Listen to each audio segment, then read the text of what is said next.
All right, good afternoon to you from the Storm Alert Weather Center. We are broadcasting live on this Saturday afternoon, and we're glad to have you along. We talked about this earlier in the week about discussing the tornado alert. This is a device that I learned about approximately a year ago and have been using it probably daily from the time that I received it about a year ago and said very little about it. And the main reason that I kept mum about the technology is the fact that I wanted to be sure that it was something that worked. I wanted to be sure that it was something that I could tell my friends and my family about, and something that that would be of benefit to people both in the world of social media, the Facebook Live, the severe weather coverage. I wanted it to be a credible piece of equipment. And after a little bit of time, of course, we're based out of Russell Springs, Kentucky. We had a tornado that touched down in Metcalfe County, over just to the east of Edmonton, and the tornado alert detected on that about 15 to 20 minutes before the National Weather Service issued a warning. And that is something that sold me on it. But I'm thinking, well, that's just one time.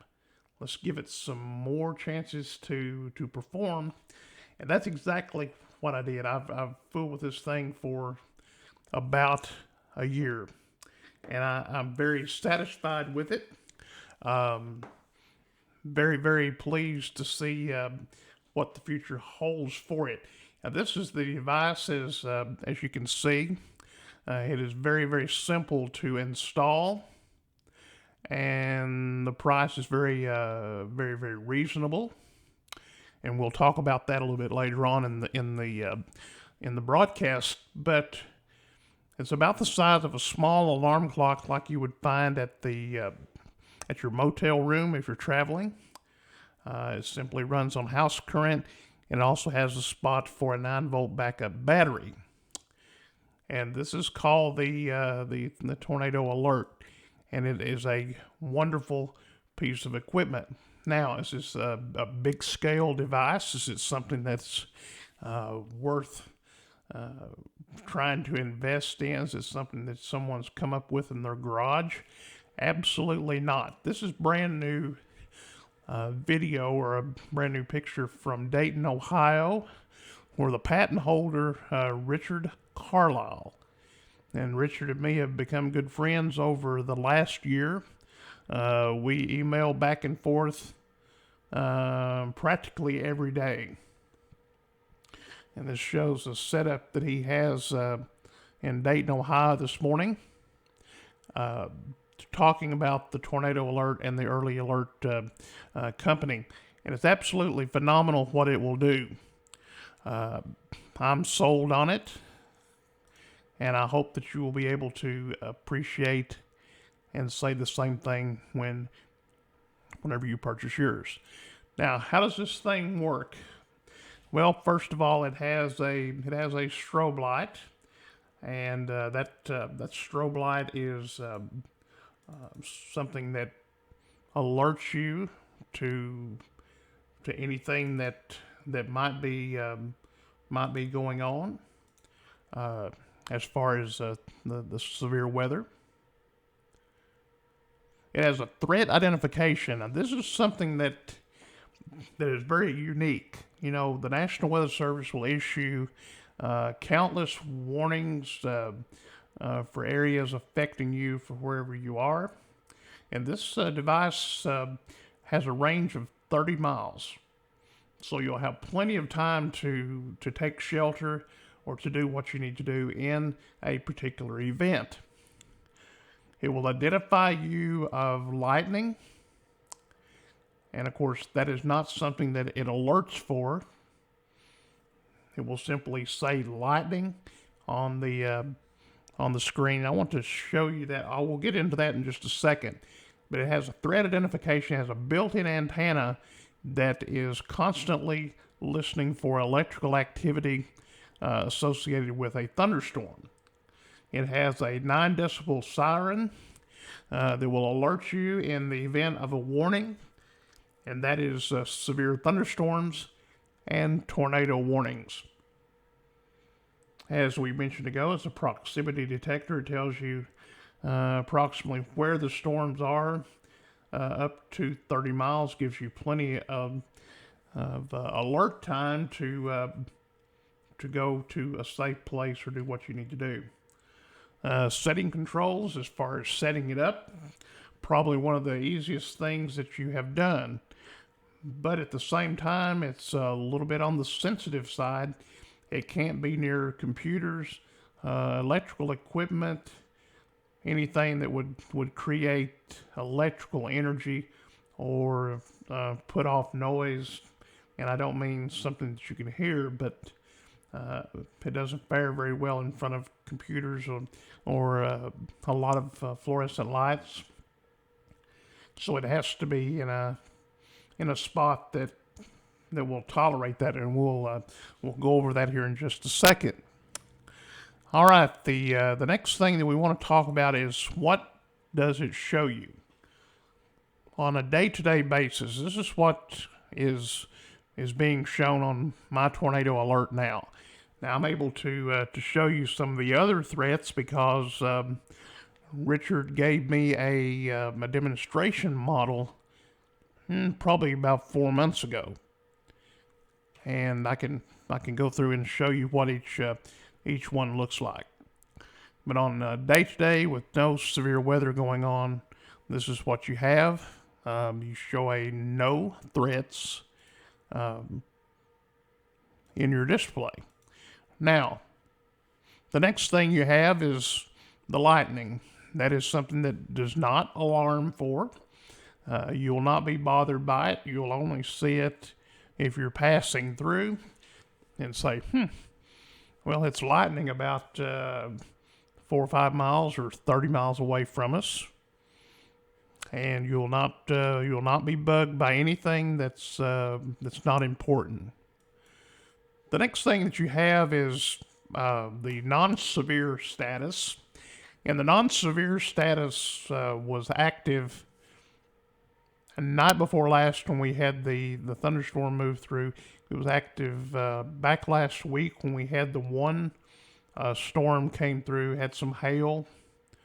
But it was a non-severe event. That's what you'll see. And basically, if you see a non-severe event, you have to remember that thunderstorms can go severe with little or no warning. Now, one thing that my storm anchor, Keith Richardson, and myself, we were both watching this night before last, watching it on radar, and it went from a lightning event to non-severe, and then eventually back to lightning. And we could see the intensity of that thunderstorm as it moved through. It simply was a little bit on the weaker side, became a little stronger.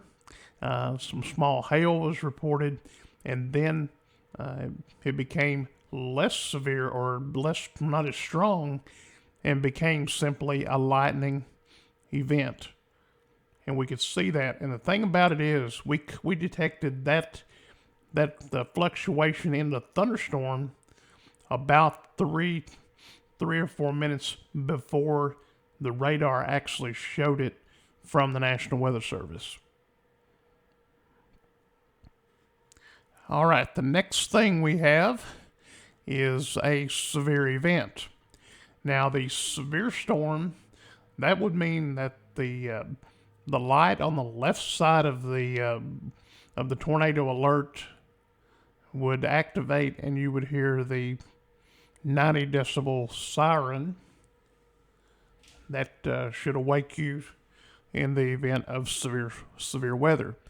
Now, you know how the Weather Service they'll issue a storm warning for, say, for Metcalfe County, and you'll hear that, and Uh, then, like maybe 10 minutes later, you'll hear one for, the northern part of Adair County, and then maybe one for the southern part of Adair County. Then you'll hear a flood warning, and then you'll hear countless alarms throughout the evening, and it's simply nerve-wracking to say the least. The only time that this device will go off is when there is a severe storm that is approaching your area. It will tell you about it. You can reset the alarm and simply go about your business. Take shelter, write it out however you do. The next thing that it would do would either go back to non-severe lightning and no threats, or it could be upgraded to a tornado warning. And when you see the tornado warning, they would also alarm for that. That would be the second alarm that you get. So there's no repetitive thing of it going off over and over and over. Now, keep in mind, if you have a non-severe event and it goes to a severe event, and then the storm weakens and becomes non-severe and goes severe again, then you would get that second alarm. But this is 95% accurate. 95% accurate. This shows a severe storm.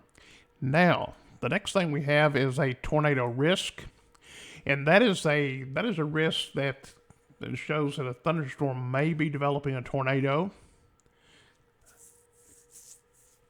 There's a possibility you might have a tornado in that thunderstorm that could develop into a tornado. When you see that, I would be seeking shelter if it's close enough. You definitely want to be proactive, and a tornado risk means that basically there's a better chance of a tornado developing. And then it goes right on down through the next one, which is tornado.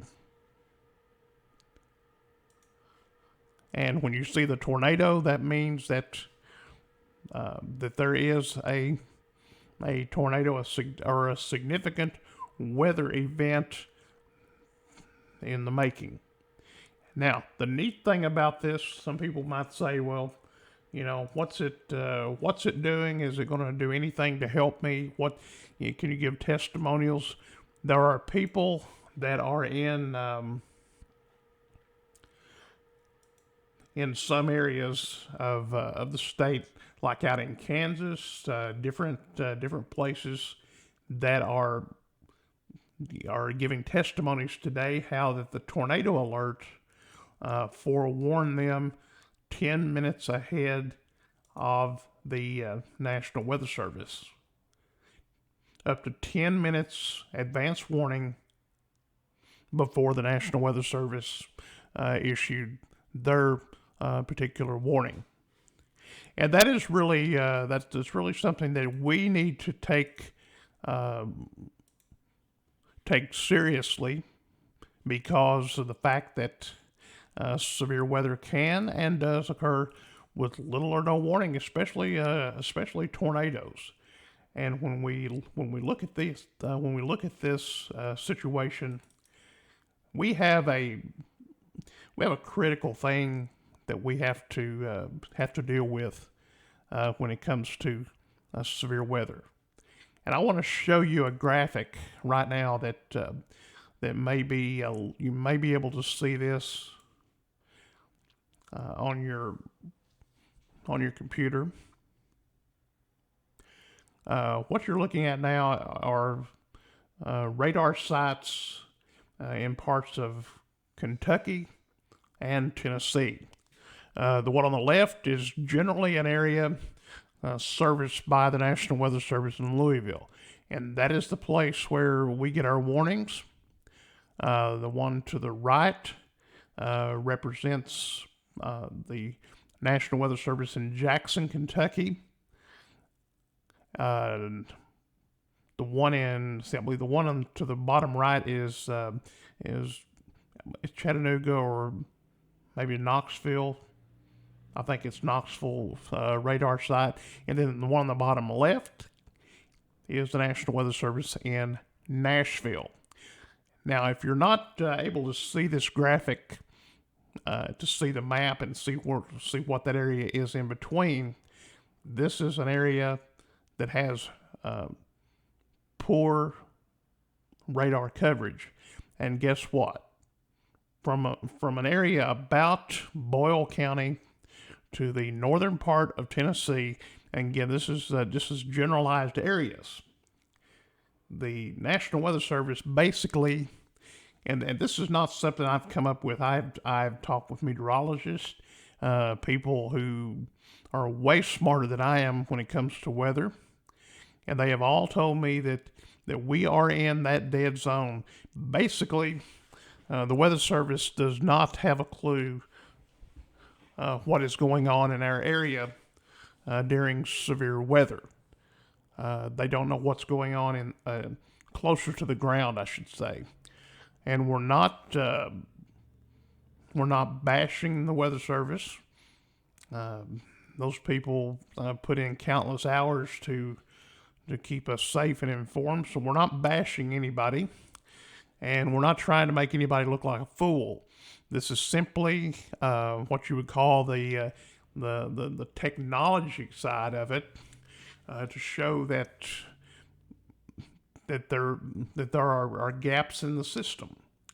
And when we talk about those gaps, it's some of the things that may prevent warnings from being issued, or having more false alarms. Now, even the Weather Service will tell you, and there's data out there, 50, 60, 70% false alarm rates by the Weather Service. Severe thunderstorm is 3/4 inch size inch hail, or winds 58 miles per hour or more. How many times have we been under a severe thunderstorm warning and the winds barely blow? How many times have they said we have a severe storm warning for Adair County affecting Columbia with winds 60 miles per hour and 1 inch hail possible? And we get some strong wind gusts. We may have some pea-sized hail. It may rain for a little bit. The wind picks up and it's out, and there's no problems. It's because due to the radar site being so far away, they can't get down to over the horizon to see what's going on in our area. And that is scary. That's where the tornado alert comes in. And I want to emphasize one thing. This tornado alert, I have all means of confidence in that, but it is not intended to replace your NOAA weather radio. It's not intended to replace your radar app, your radars on your phone, on your computer. It's not intended to replace anything. But if I had, and I'm serious, I have several $100s worth of equipment and things that I've invested in. But if it was for self-protection, to know what's going on and to be prepared for anybody, I would choose the tornado alert over anything. And I'm not being compensated monetarily for my endorsement. Richard and me have become good friends over the last year, and we've done a lot of things. I'm responsible for the tornado alerts for being in the Russell County school system, and I'm very thankful to Michael Ford for graciously allowing me to put those in and around close to the principal's office in the school system, because I want our kids to be safe and informed and alerted in bad weather. Now, whether they're passionate enough about it to respond the way that I would. I can't speak for them. But if I see severe storm on this tornado alert, then guess what? I'm going to be taking action, especially in a tornado event. And the closer, let's go back to the device, and you can see the bars on the front. The closer that it is to you, the more bars you see. Each bar represents about 2.5 miles, approximately 2.5 miles. Now you may ask, where in the world can I get this, and how much are they? You can buy them at Walmart.com. Amazon has them. I think Home Depot carries them. Most of the time you'll find them online. And they run from anywhere from $60 to about $115. Depends on what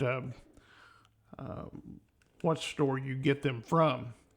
But right here it is, the tornado alert. And it's all spelled one word. And I'll bring that back up for you again. Tornado alert from Early Alert Technologies. And I would trust it with my family or friends, whoever. In fact, it's a huge part of my weather studio. Now, another thing we want to talk about real quickly is how you set it up. You have to remember, if it does not go through the test and it doesn't show no threats, it must show no threats, and then it will be ready to go. That's all there is to it. That's all there is to it. Another thing we'll talk about is not everybody is receptive to this. Now, I have spoken with some well-known meteorologists, talked to them in person, in fact. And I'm not going to call names because I don't want to cause a firestorm of, getting into causing trouble. I don't want to do that. But I've spoken with several people, trained meteorologists, who dispute the technology. And they're like, one guy told me, he says, I would never, ever put the lives of my family and friends in the hands of this. And whenever you talk to people like that, it's best to say, well, yeah, everybody has a right to be wrong, and if you want to be wrong, then that's fine. But they totally rebuke it, and they're like, there's no way in the world that this can work. There's no way that it can work. I'm not sold 100% on the radar. It's 3 to 5 minutes. This will update every 60 seconds. Every 60 seconds. So you know exactly what's going on.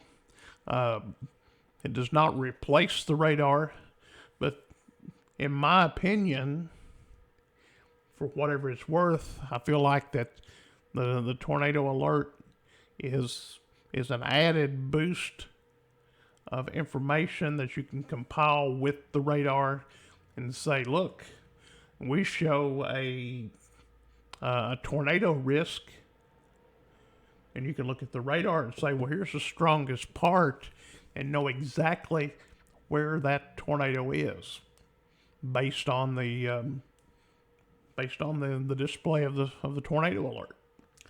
So, with that being said, I'm going to go on to to our Facebook page. I'm going to leave this the descriptions and everything up where you can take a look at this. I want to see if we have any questions or anything, because I want to simply move on, and let's see if we have anybody. We got a few people that's tuned in. Let's see. We have Diana Harris says hello. Caleb Rout, he's, I think that's how you say your name, Caleb. Um,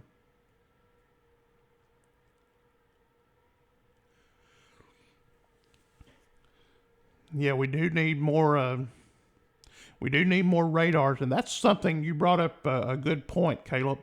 The fact that we people have talked about it, and you're talking about serious money, and even with the hint of talking about removing, uh, taking out weather service offices, the political thing gets involved. Um, I can see Caleb saying he actually forgets to seek shelter during warnings. I do too. Um, I was in the studio one night when a tornado went over the studio, or funnel cloud went over the studio. So yep, it's kind of a thing when we get involved with weather. We tend to forget, but Caleb is a great asset. He's a meteorology student, a great asset to the Storm Alert Center. In fact, we share a lot of information back and forth throughout the days, and it makes a big difference when you have someone like Caleb that's out there helping for the cause. Let's see, we have 12 people watching now, and we're going to give you an opportunity to speak or to ask any questions that you might have. I don't see any questions at this point. To wrap everything up while we're uh, taking those questions, I'll ask if anybody is interested in one. Uh, you can find those on Walmart.com. You can find those at Amazon.com. You can find them at HomeDepot.com.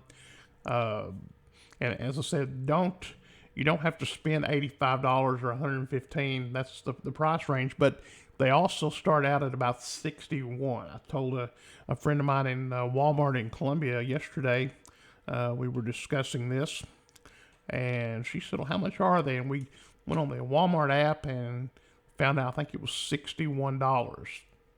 And again, I want to emphasize, this is not to replace your NOAA weather radio. It is not to replace radar. It's not to replace anything. And we're not slamming anybody. We're not talking bad about anybody. We're simply stating that there is a technology out there that, that I have faith in, I have confidence in, and I happen to believe in,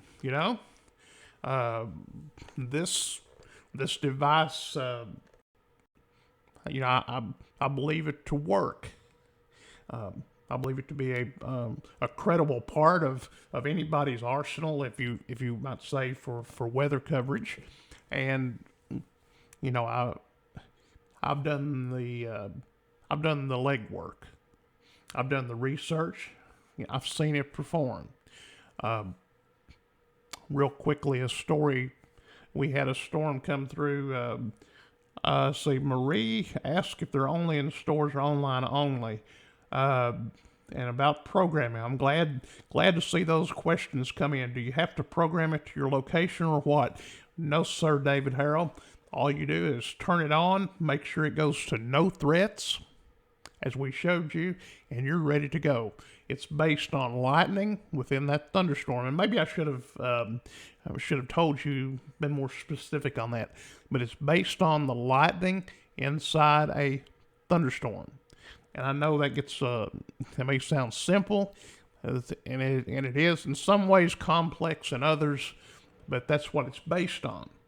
No programming, no internet, no cell phone towers, no Ethernet, no radio towers, no man-made responses. When it goes off, this will be because of Mother Nature. Let's see. Maria Milanowski says, are they sold in stores or online only? To my knowledge, only online. I haven't seen anything in Walmart. as we speak, but that is, I do have a few available, but I don't want people to think that I'm trying to sell anything to profit myself. I want to see this thing go, and when you can have your weather radio and you can have your tornado alert all there together, and working simultaneously, and you kind of keep in mind of how the people might think, well, you have this new gadget, this new piece of equipment, and how's it gonna make a difference? People thought the same thing about the smoke detector back in the day. How many people has a smoke detector and you look at it and think there's no way that a thing can do any good detecting a fire or smoke? But now it becomes kind of a staple in your community. Let's see. I think I missed all the information on it, but what I did here sounds like an additional safety. That's exactly right, Marie. It's an additional thing. We're not disputing anything else. We're not bashing the National Weather Service. We're not taking away from any of their credibility. But the fact that things are what they are, and their technology is in our area is lacking. It's not because that they're incompetent, but they're lacking in what they can do for our region. That's why that I feel like that it's important that every home has one of these. Emergency management, broadcast media. You can even have them hooked up through your home alarm system, where if it goes off, you can activate your alarm system. It has an auxiliary jack in the side, and that's something that's a little more technical, but there's all kinds of technical support for this. Let's see. Sean Hammond made a good, he's a weather guy as well, a good friend of mine. Weather radios also needs to be programmed toward the polygon-based warnings.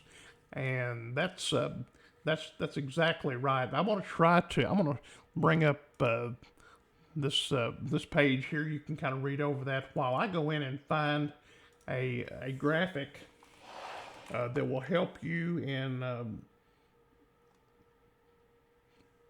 deciding whether or not you need to seek shelter. And I want to explain that to you in just a moment about what the polygon the polygon warnings are. And some people may not understand this. And I'm going to grab the first one that I see here.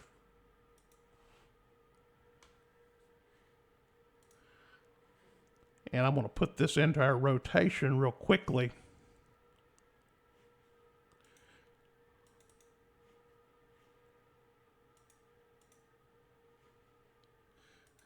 And then that way you can see what I'm talking about.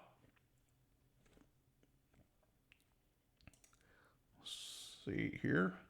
Again, we're talking about the tornado alert. Here we go. And we actually was able to pull that up relatively quickly. This is from Alabama Weather blog from this great state of Alabama. They have a lot of severe weather that goes on there. This is what we're talking about, and this is flashing back and forth. The polygon is the area in the center of St. Clair County that is the county that would be under a severe thunderstorm, or no, this will be a tornado warning. This is in Alabama, and this gives you an example of the polygon-based warning situation. The polygon is the area that's inside the county where that particular thunderstorm has become severe. Does that mean that the entire county is at risk of being under this warning area? It means the county is, but the most significant threat lies within that polygon, within that area. So you need to have your radio programmed accordingly. And Sean makes a great point there. Now, if you look back to the left or back to the west, Jefferson County. If you look right at the edge of the Jefferson-St. Clair County line, you notice that polygon is not in that area. So if you're in western St. Clair County, or especially the southern part of the county, then you're not at risk for that tornado warning, because basically, unless it's a big event, a large, widespread tornado, that's something like a mile wide, half mile wide. Generally, tornadoes are only affecting a small area. So if you have a tornado that's to the southern part of that polygon, then if you are in northern Shelby County, you may have some gusty winds, you may have some heavy rainfall, and you might even, you probably wouldn't have hail at this point because the worst part of the storm is north of you, but you may be having some activity, but you're not in the threats of severe weather at that point, especially in the southern part of St. Clair County, even back to the east southeast of St. Clair County. So you need to make sure that you have your weather radio programmed accordingly for the polygon-based warnings. This is from the Alabama Weather Blog. And this is a great thing. I just found it while we were discussing it. Thanks to Sean Hammond for his input. $61.11. That's right, David, from Walmart.com. Sean, he sings the same song that I sing. I'm thankful that you have stepped in here this afternoon, Sean, and been part of the program. I really, really, really appreciate it. How many people out there today, and you've heard me preach this before, how many people out there today have puts their dependence on the outdoor warning sirens? How many people out there depends on them, and you rely on that for protection for your family, your friends, and your loved ones? How many people do that?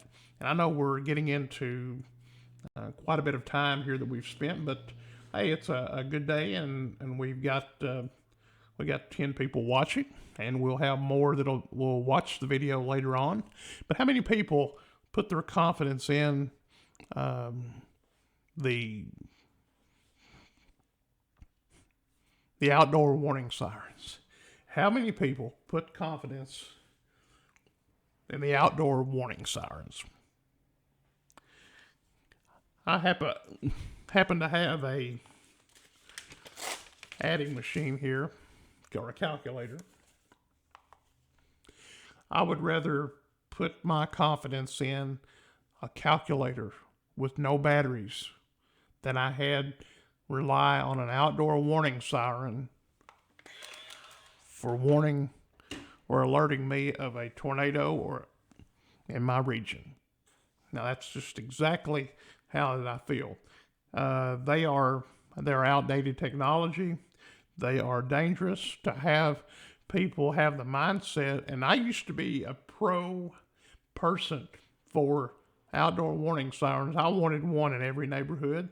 I wanted one in every trailer park, and I wanted one near the schools, and we never could make that happen. There's never funding available for that.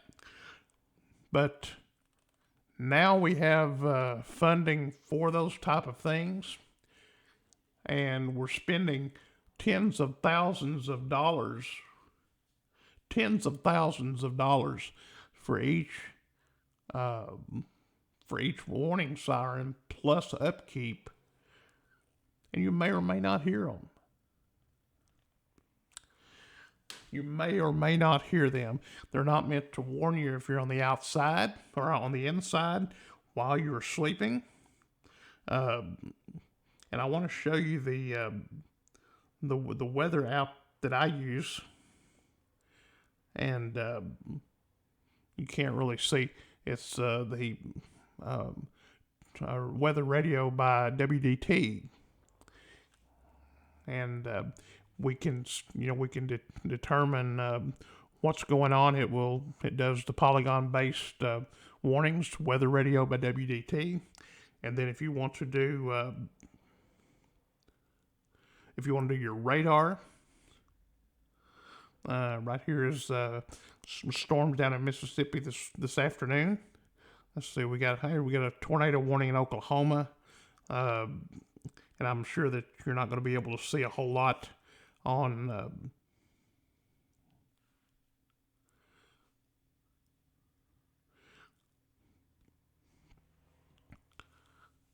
right there. It shows the tornado and the tornado warning area.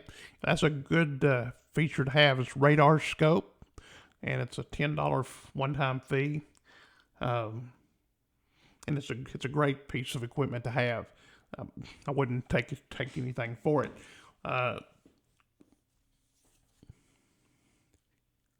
Let's see. Maria chimes in again. I would say most people do, but if you don't have sirens in the county or near, how would you know? And if they lose power, they can't see the warnings, etc. The list is endless. Basically, I have a passion for weather. The first severe weather event that I remember taking care of and doing anything with was May of 1984. May of 1984 with WJRS FM in Russell Springs. That's the first weather event that I remember working. I worked with Jeff Hoover and he and I and others at the station, we worked for days. We had Saturday night, Sunday night, Monday night severe weather. In fact, that was the weather event that brought at that time historical flooding to the dam. It took it to a level that was surpassed back in February. So I've been involved in both events. WeatherBug is free, but I'm not really sold on that. But whatever. If it works for you, and you get the warnings the way you need to get them, then that's the thing for you to do. There's other ways. There's other things besides weather radio by WDT and the app for radar scope. There are different things.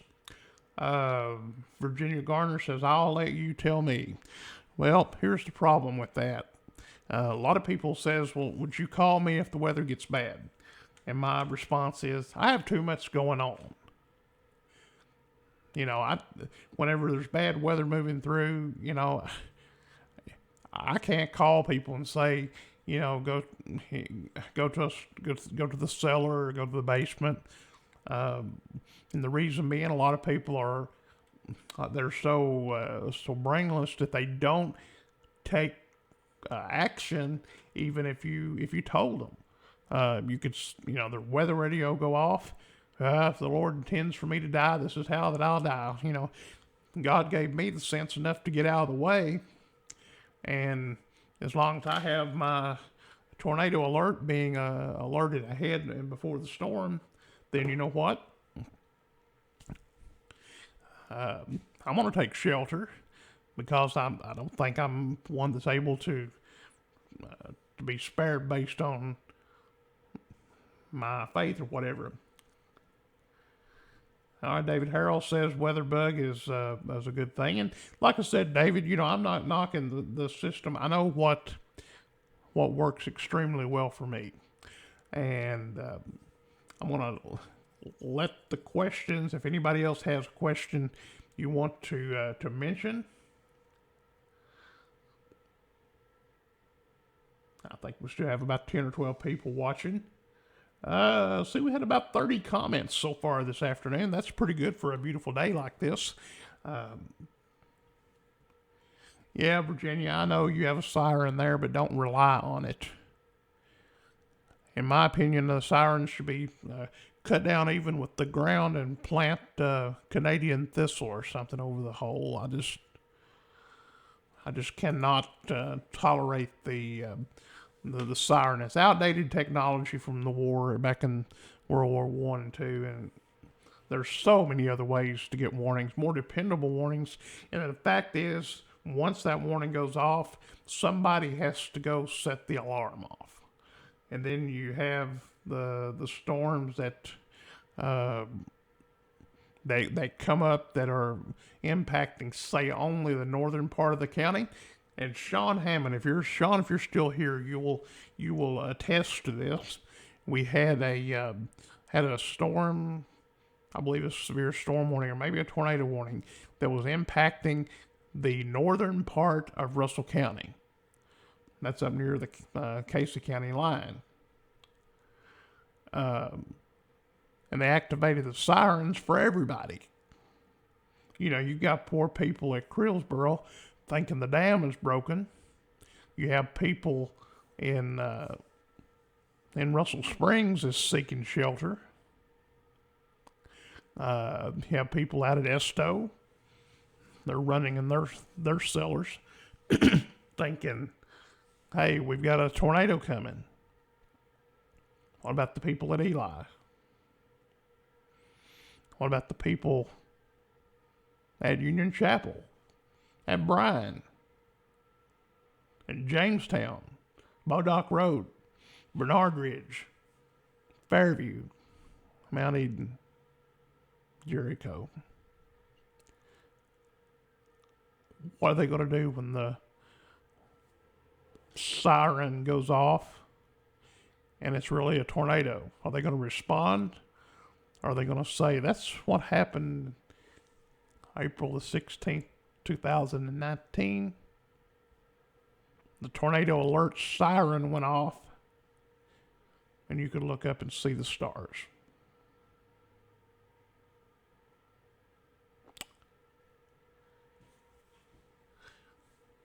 You don't want to get me started. Find a good app for your phone, one that goes off when there's a significant weather event. Find a good radar program if you're technical savvy and you follow that kind of thing. Get you a good radar app. That will keep you informed and alerted. And I want to say a big thanks to everybody who has followed us on Facebook. Right now, we have 4,280 followers and 3,873 people like our page. We picked up 6 new visitors this week.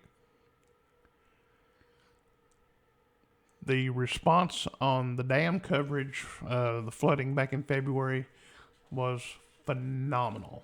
I owe you guys a big round of applause and a big thank you for each one that followed us and shared our videos and everything. I don't have the numbers as of right now, but I think the last time I checked, the videos of all the flooding coverage garnered 130,000 views. 130,000 views. And the number of people reached was 215,000 people. I had emails and messages from all over the country. People asking questions. So, I mean, the Storm Alert Center, we may be based out of Facebook. That may be our platform. But you know what? We take it serious. You know, I'm not going to tell you that there's something happening that I don't feel totally convinced and 100% sure that it is going on. I'm not going to embellish the fact that we have something going on, but some people, you can't tell them one time and it be enough. You have to preach to them over and over and over and over. We have a tornado warning coming, so you need to seek shelter. People just do not get it. And they have the mindset of, well, God's going to take care of me. Well, he's the same God that's going to take care of you as the one that gave you the brain to get out of the way of a train that's coming. So I don't buy that. If you want to die in a tornado, then, I hope you don't. But if you do, it's your own fault. It frustrates me. And then the fact that people don't know. I've been involved in weather since 1984. And I've seen technology go from where you would have just a piece of paper. That's all we had. And it took for it to print out the words, tornado warning, tell what county it was, and give a little description. That took about 3 or 4 minutes. 3 or 4 minutes. And that was crucial. That's crucial time, 3 to 4 or 5 minutes to print out the entire thing. I remember Welby Hoover, and I say this with all due respect. Welby was one of the best broadcasters, one of the greatest broadcasters in this area, and he knew radio. He had a tremendous amount of knowledge. But when I worked at the station, we had our weather machine, our teletype. It was on the wall outside the studio, and I will still remember the sound that it made. And it was there was a bell on it that kind of rang like an old doorbell. It was just kind of like a ding, ding, ding, 3 or 4 times. And then you would see on the top of the header, I believe it was Z's that would come across the top, just a row of 4 or 5 or 6 Z's, and you would know that was something bad. And then eventually you would get the report. But I remember he would be on the radio giving information and talking, and I would watch that. And as soon as it said tornado warning or storm warning, I would go in there and say something to him. That there was a tornado warning, a severe thunderstorm warning, or whatever, and then he could talk about that and ad lib till we got the entire report done. And then we eventually got a DTN radar that updated every 10 to 15 minutes. We thought we were in high cotton. And then things got better. They got better and they got better and got better. And now the technology has shifted over more to the phones and the computer based, and so there's no reason that people has to die from being in a tornado. All right, let's see how many people we have watching with us. We have 11 people. That is that's pretty good for this time of day. And I think we've been on, I don't know how long we've been on. It doesn't show me right off the bat, but I think that we're going to probably wrap it up this afternoon. And I want to say thank you very much for tuning in. I want to show you real quickly what the tornado alert does. It will remind you if there are no threats. That'll be like what's going on today, a no threat situation. We'll also see if there's lightning. Each bar represents about 2 to 2.5 miles. The closer the storm, the more bars that you'll see. The next thing that you will have is a non-severe event that will show you that a storm may have some small hail. You may have some strong winds, but it will not be severe. Another thing is the severe storm. It will alert you with a loud siren and a strobe light. Then the next thing you'll have is a tornado risk.